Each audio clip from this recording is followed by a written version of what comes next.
Good morning, everybody. Welcome to the January 31st episode of the YourLIVINGBrand.live show. It's 10 o'clock in the morning, and my name is Ben Baker. For those of you who don't know me, my company is Your Brand Marketing. Now, 9 to 5, Monday to Friday, what do? We work with our clients to understand what do you do, why do you do it, who do you do it for, and why should people care?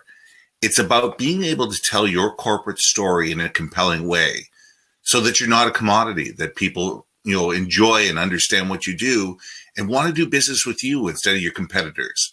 Now, that's what this show is all about. The YourLIVINGBrand.live show is all about understanding why companies are different, why they're unique, what's their special story, what do they do that's just a little bit different than their competitors do, and allow them to be able to understand why they have a compelling story to tell and help them be able to tell that story in a way that people will engage with and see value in.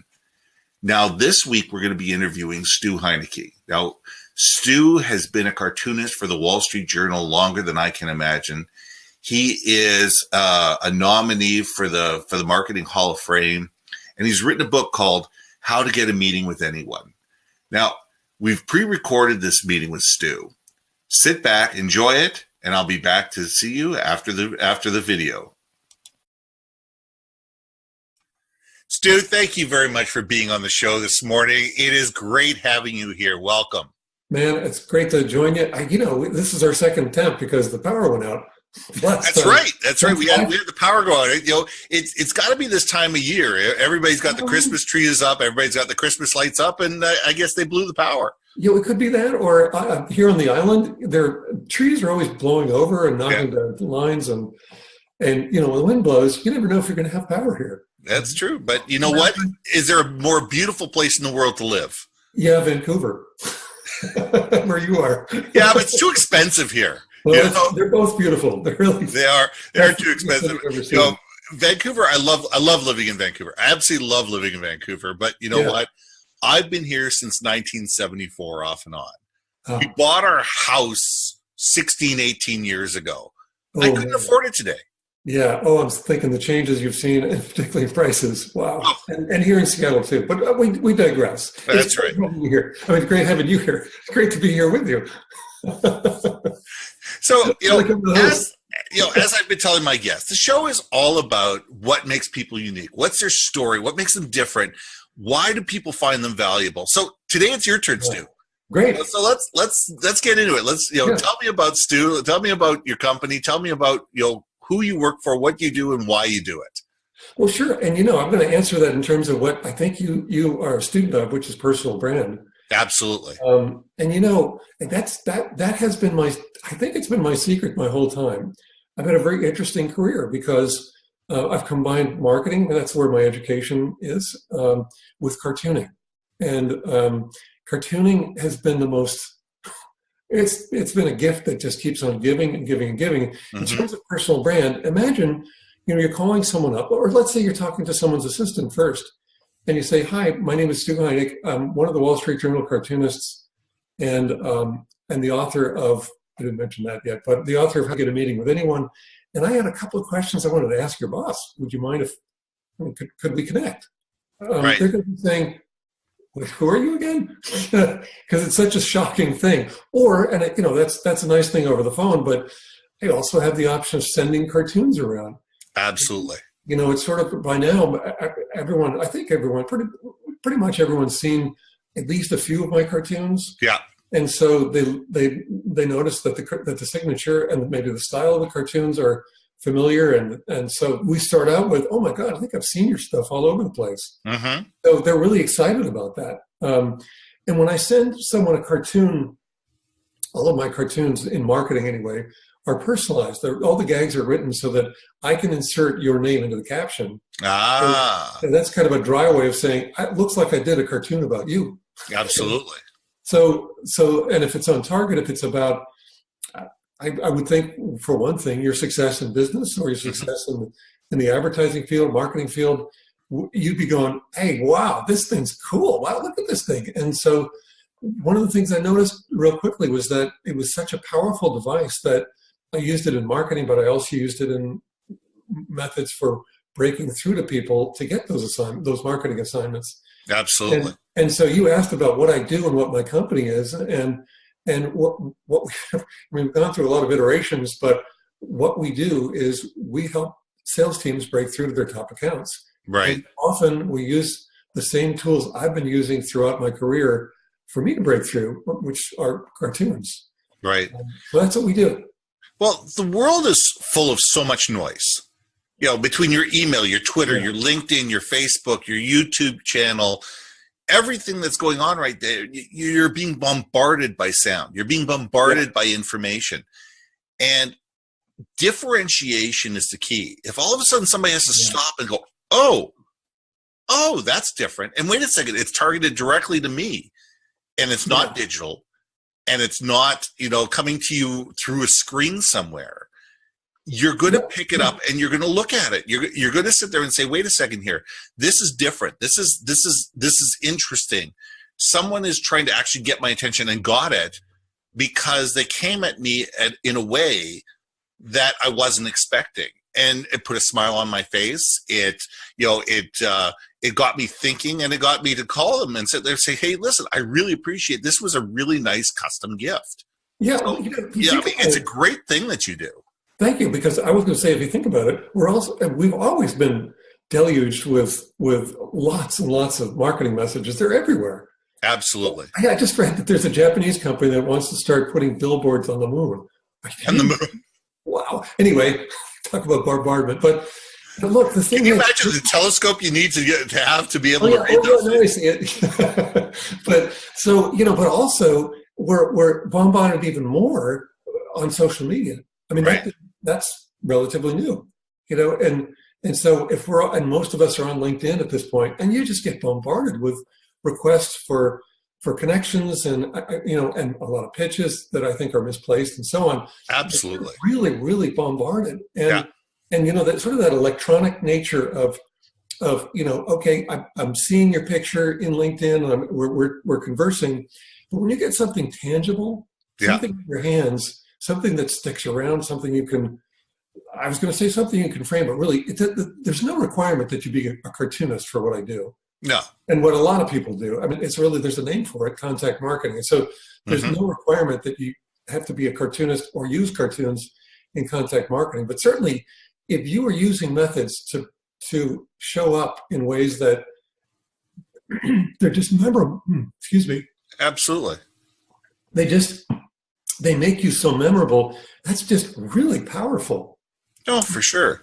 I mean, how I got into the promotional marketing business. I mean, we only specialize in something that's unique and different. That's what I love about you. What you do is completely different. It's unique. It's specialized. It's individualized. And you know what? It sends a really clear message about the value of brand and the value of relationship. But when I started in this industry, I was in the direct mail business.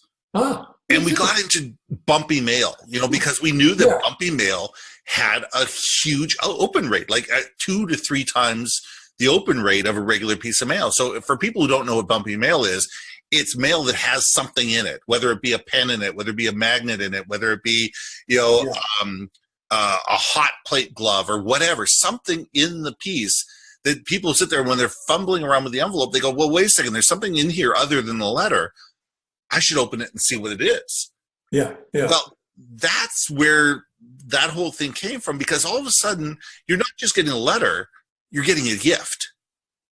And that changes the relationship. All of a sudden it's not just asking for information and say, wait a second here, let me give you something first. Let me give you something of value. Let me say, I appreciate your time and your effort for taking the time to open this letter. And I see your medium doing the exact same thing. Yeah, I mean, and so I didn't know that you'd start out in the direct mail business, and so did I, actually. Yeah. That's why I was applying the cartoons first. And what's interesting, well, we call it lumpy mail here. But anyway, what's interesting about that is there's a promise of something inside. There's a promise of something more. There's a promise that it's more interesting to open this one and find out what it's about than something without, maybe something with a teaser line or a fake check showing through a window, something like, it's not manipulative. It's actually, I mean, a lot of the things that people do with, or used to do with direct mail are quite manipulative, but the lumpy mail isn't. There's a real reward. It might be just a pencil because you're being asked to fill out a survey. That's right. But it's a real reward. And I would say also that the cartoons that we used on our mailings, because we set a lot of records with those things and established a lot of controls with it, is that you're getting a gift right there on the front of the thing, actually. Exactly. And so, yeah, either way, that stuff always helps. And it always helps to just, I mean, we're bringing this back to brand. It always helps to differentiate yourself so that they remember, you've got to be memorable. You've got to stand out. Absolutely. You know, you've just got to do that. Well, let's go into your book. Sure. Let's talk about your book. It says you have a great title of a book. You mean this one? It says How to Get a Meeting with Anyone. I love the title of this book. There it is. Yeah. And tell me about the book. Tell me about why you wrote the book and what the premise is of it. Well, so going back to direct mail days, I knew I wanted to create direct mail. Very beginning of my career, I wanted to create direct mail and merge that with cartooning for the big magazine publishers here in the States. And so, I got these first two assignments that were incredible coups. One was for Rolling Stone, and the other one for Bon Appetit magazine. So big magazines here in the States. And so, and I used the cartoons, and they worked. They worked really. In fact, they blew away the controls. And I don't know if that makes sense to everyone else. You know what controls are. Well, yeah. Why don't you explain that just so people have an idea of what you're talking about? Yeah, I mean, so it's just very simply in statistics, there's always a control group that you test against. Right. There's always a constant that you test against. In direct marketing, in direct mail, you're testing against the best, the most effective thing you've ever put in the mail. Exactly. So, so when you go up against that control, if you tie it, you just tied the record for the most response they've ever gotten. If you beat it, you just set the new record. That's right. I mean, that's huge. And so those first two assignments, my first two assignments for any publishers beat their controls. It set the records. Just to let people know, the average open rate on direct mail is somewhere around 3%. And we used to say also that, or we used to hear anyway, that 1% was sort of let's say a good response rate or a standard. There is no standard response rate. Obviously. No, not anymore. But we used to hear that was the number. By the way, in these contact marketing campaigns, well, I'll tell you about it because we've been hitting as high as 100%. Wow. Which we're always, anyway. All right, you have me beat. The best I've ever done is 45% month over month. Well, that might be a little different actually, but that's still pretty good. We were always told it was impossible, and so well. Anyway, so these first two assignments, they beat the controls, set the record. So I thought, great. Then what I need to do is I need to bring this to the rest of the publishing industry. So here in the States, that meant reaching out to about 24 VPs or directors of circulation. They're the ones that are responsible for marketing the magazine subscriptions to subscribers. So I just needed to break through to about 24 people, but these were VPs and directors at these big Manhattan-based media companies. It wasn't going to be easy to break through. I knew that. So I thought, well, obviously I've got a great story to tell, and that's a big part of brand as well. If you've got a great story to tell, you got it made. Really, I mean that's the essence of brand. That's right. And so what I did is I put together a little campaign. I didn't know what to call it, so I just said, well, I'm trying to get in contact with them, so I'm going to call it a contact campaign. Right. And it consisted of a little 8x10 print, something like that, of a cartoon and each one was about each recipient. And then it went with a letter that just said, this is the device I just used to beat the controls for Rolling Stone and Bon Appetit. And we should put this to the test for your titles. Phenomenal. Well, and I usually, when I'm speaking to groups, I ask, so what kind of response? How much do you think I got in terms of response rate? But I already tipped my hand. Yeah. All of them responded. All of them converted. They all became clients. Amazing.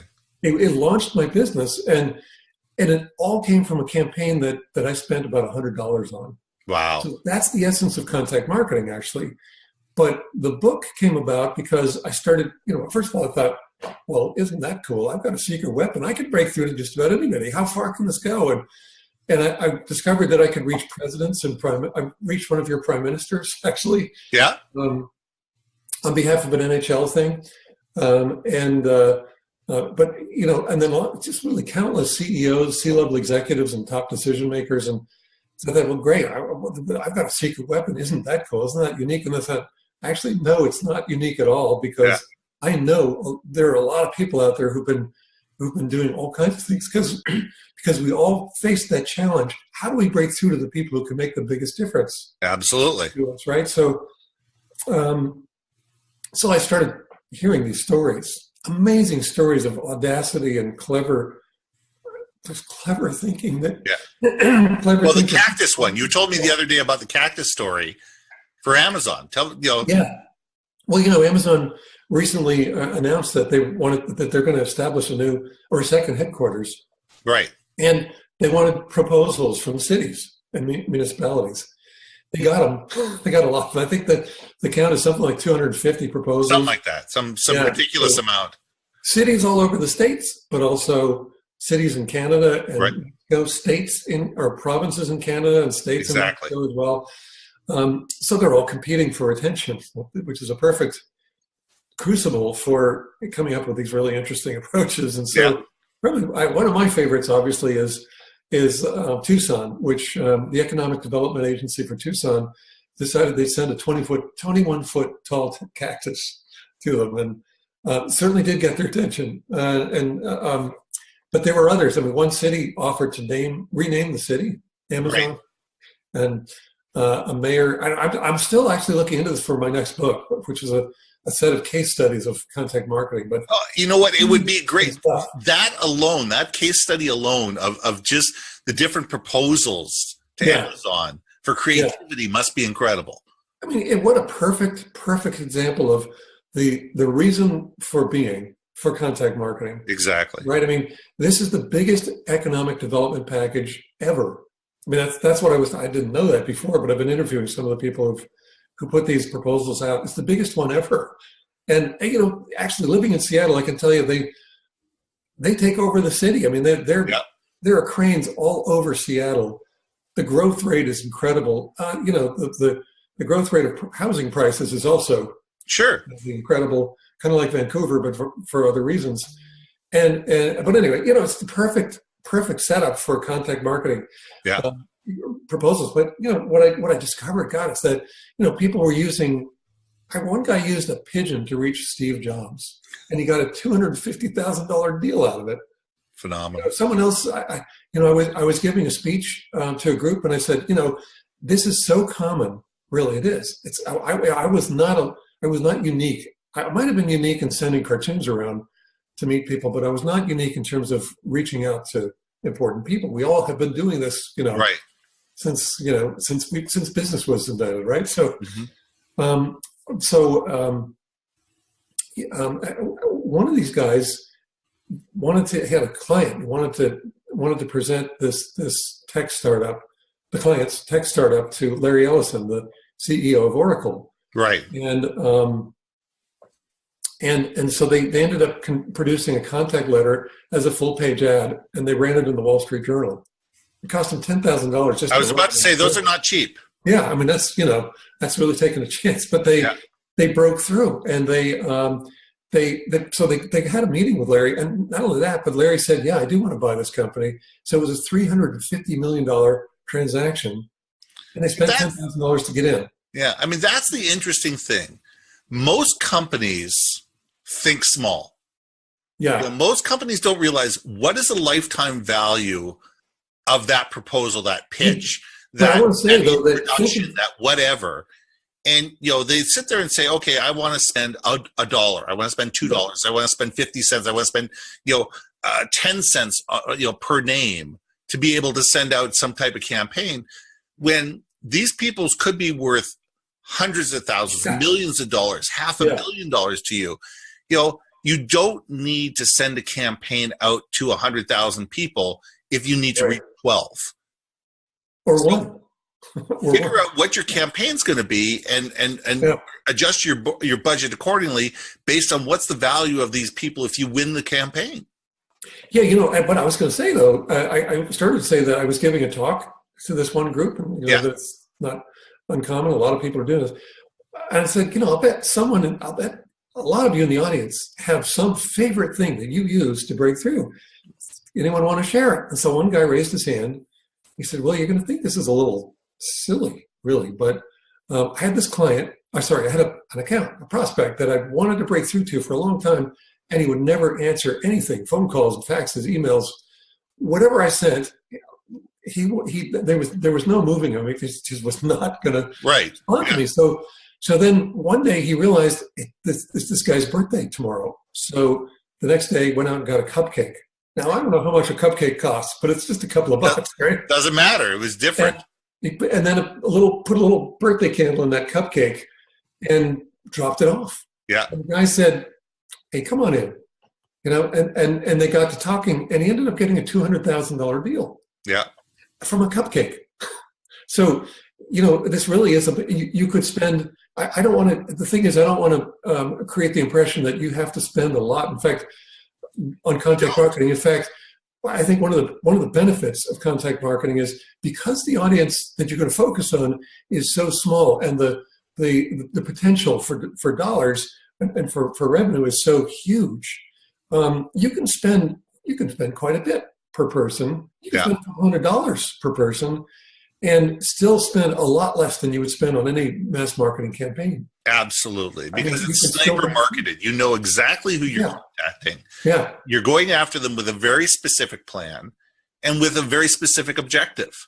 Yeah. And if all of a sudden you just sit there and go, wait a second, I only need to reach a dozen people. I only need to reach 20 people. Yeah. You know, all of a sudden, you know, you can take that mass marketing mentality of I need to send 100,000 flyers out or 500,000 emails and throw it in the trash bin, because you know what? Yeah. If you reach those 12 people, they'll introduce you to the right people within their companies. And all of a sudden you're speaking from the top down instead of from the bottom up. Yep. And it's a lot more powerful. And if people see that you're unique, you're different, and you're a problem solver, and you're willing to go that extra mile to do something that's going to get them in the door, what are you going to do for them? You know, and I think that's the beautiful thing about content marketing. And that's really a key point. I think the ultimate goal of contact marketing should be that however it is that you reach out, as a result of receiving that impression or that device, whatever it is, that the person on the receiving end says, wow, I love the way this person thinks. Exactly. You know, so it's not just I got your attention, but if you're saying that about me, then my phone call to you, my next call to you is going to be a lot of fun. It's not a cold call anymore. No, it really isn't. So it really helps. And you know, I'm wondering if maybe it would make sense to show you a couple of things that how I reach out. Sure, absolutely. Right? So I just happen to have a couple of things sitting here, and I've got to move back, but this is one. So can you see that? Well, tell you what. Why don't you, if you can send me a digital image of it, I'll put it into your file. I'm just going to show you. There's a note, a handwritten note on the back. Perfect. This half-inch. Yeah. Send me a digital images of the front and the back of it, and I'll add it into your file, so that way everybody can see it properly. Yeah. Well, and so what does it say? It's a cartoon. It's a cartoon about the recipient. Pardon me, about the recipient. But it's all this crazy stuff. I mean, I'm going to show you this again. But think about it. Look at how thick it is and how big it is. Yeah. If that gets delivered to your desk, you can't ignore it. Not only will you not ignore it, I mean, people walk around and they'll show it all around the office. Absolutely, they will. They send selfies back to the rep who we're sending it for. And if you think about all that, one of the things that I think I just said that the objective should be having this person say, I love the way this person thinks. Exactly. But I think it also, if it's really, really on its game, then it's also causing the impetus for eventually a sale or whatever it is you're trying to do, a partnership or something else. But to cause that impetus for the sale to spread like a weed throughout the organization. Yeah. So if you send something to the CEO, and the CEO is now walking around with it under his arm and showing it off to his or her arm, really, to be realistic. Yeah. But showing it off, say everybody in the office saying, look at this, look what this guy sent me. Or, isn't this incredible? Now it's incredible because it's saying something really positive about them. They're in the humor, they're the hero of the humor. Yeah. There is humor. There's a twist. You're laughing. You got to laugh or else. Absolutely. It shows the human side of you. Yeah. Yeah. And that's another one, is that it humanizes you to this person who is just of great, great importance to you. So what could be better, right? And I think ultimately, to bring this back to the brand theme of our conversation, I think ultimately all this sticks to your brand. It enhances your brand. So, I mean, it's if it's done right, then it's a sort of can't lose proposition. And again, I want to just emphasize, I keep showing cartoons because that's my brand of it. But yesterday I was on LinkedIn and someone tagged me on a post, and the guy was saying, I don't know, I remarked somewhere somehow, I'm probably on social media that I couldn't find fresh food or something. I don't know, that right. For lunch it was, I forgot really what the context was. Yeah. But this really, really smart rep picked up on it and had a box of fresh produce delivered to him the next day. Nice. Now, so that was, and look at that, it's on LinkedIn, it starts on LinkedIn. Yeah. The context starts on LinkedIn, but it went multimodal, went to something tangible, something that he received, something he can use or eat in this case. Absolutely. And what a cool thing. So you don't have to be a cartoonist. I mean, how talented you have to be to buy a box of produce. Yeah. Right? Well, yesterday I got the mail from one of my suppliers, a really funky Duke. Now, I was going to say, one way, the guy's really talented. I mean, he's a very talented thinker, but, his talent didn't have to extend to picking out produce and sending it. That was just a really astute marketer, a really salesperson, I should say. Oh, yeah. Really astute thinking. So think about what it did for his brand to this very important account that he was trying to break through to. Absolutely. And that's just it. The more we listen and the more we pay attention, the better off we are. Because you're right, there are amazing ways to be able to pick up on subtleties about what people like and what they don't like and what they're good at and what they don't like at. And if you can provide somebody with something that said, hey, how did this person know I am an aficionado of chocolate and sent me this chocolate bar that's, a $50 chocolate bar, a $25 chocolate bar, when a Hershey's bar would have, it says, how do they know that I love, Pinot Noir wine? How do they know that I love, pears or whatever? And, if you can pick up on those little things. Yeah. People love that. People love the fact that you were paying attention to them. Yep. That's it. And by the way, it's the opposite of a pitch, isn't it? It is absolutely the opposite of a pitch. If someone in your audience is thinking, but I like to if I'm going to connect with someone on LinkedIn, the first thing I'm going to do is pitch to them. You're barking up the wrong tree. Yeah. You need to be paying attention to them. Yeah. It's all about listening. Yeah. And listening and being curious about them. Exactly. Yep. Exactly. So one last question. Yeah. And I'm going to let you go because we've had a great conversation. I ask this to everybody. When you walk out of a meeting and you close the door behind you and you drive away, what's the one thing you want people to think about you when you're not in the room? Well, I think it's the same one that I mentioned. I can't believe the way this guy thinks. I love the way the guy thinks. We need some of that here. We need some of that injected into our operation. Now that doesn't sound very, but I don't know that they'll say that, but I want them thinking that and feeling that. I want that to be the takeaway that they may not even realize they've taken away. Yeah. But I love the way this person thinks. I want some of that. I think that's it. Well, that's what you do. You provide creativity. You provide, solutions that people hadn't even thought of. And you allow them to connect with their customers in a way that's different. It's unique. It's disarming, and it allows for conversation to start. And that's an incredible talent. Yeah. Hey, actually, there is one other thought that just came to mind, which is, what if you were also the kind of person, again, this goes to personal brand. What if you were the kind of person that every one of those people went home to their spouses and said, you won't believe who I met today and what they're doing. This is so interesting. Let me tell you, right? If it gets if it's that interesting that it creates viral pass along, even if it's to spouses and partners, hey, I think that's also one that you just, if you've achieved that, you've really achieved something. Well, the value of a story is a story is being passed along. Yep. And a great story is always passed along. So may you always have your story passed along. That is my wish for you for 2018 and beyond. Thank you so much. Great to be here with you, Ben. Hey, thanks a lot, Stu. Hang on, we'll wait in the green room, and I'll just say goodbye to everybody. I'll be right back.